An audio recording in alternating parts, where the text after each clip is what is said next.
ابن تیمیہ رحمہ اللہ کی بات سناتا ہوں، کیا واضح الفاظ ہیں.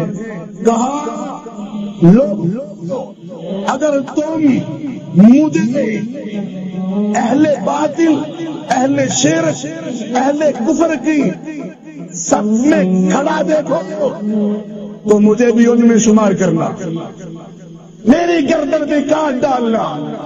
محمد ابن عبد الوہاب رحمہ اللہ کہتے ہیں ان الانسان لا يستقيم له الاسلام ولو وحد اللہ وترک شرک. اس وقت تک بندے کا اسلام اللہ کے یہاں قبول نہیں، چاہے توحید کا اعلان کرتا پھرے، چاہے شرک نہ کرے. جب تک شرک سے، مشرک سے، کفر سے، کافر سے، نفاق سے، منافق سے نفرت نہ کرے اور اس نفرت کا اظہار بھی نہ کرے. آج کل مکس پروگرام ہے نا، سارے اکٹھے ہیں نہیں، ایک چھتری تلے سارے اکٹھے. کس چھتری تلے؟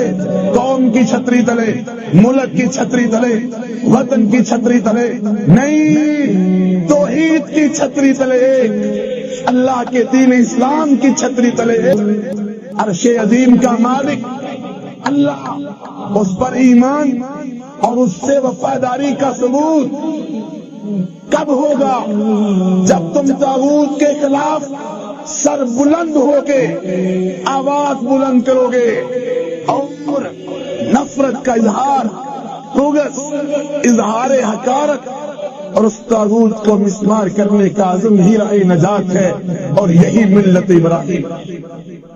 طاغوت آپ کو پتہ ہی نہیں ہوگا طاغوت کیا ہے، آپ کو سننے نہیں دیا گیا ہوگا، آپ کو پڑھنے ہی نہیں دیا گیا ہوگا.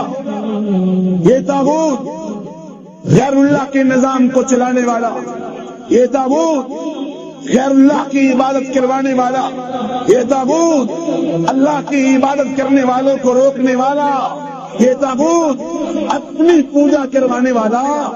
یہ کوئی نفلی عبادت نہیں ہے، کرو نہ کرو کوئی مسئلہ نہیں. سورۃ البقرہ کی روشنی میں یہ ایمان کا رکن ہے، رکن عظیم ہے. اگر طاغوت کا انکار نہیں تو ایمان والے ہی نہیں.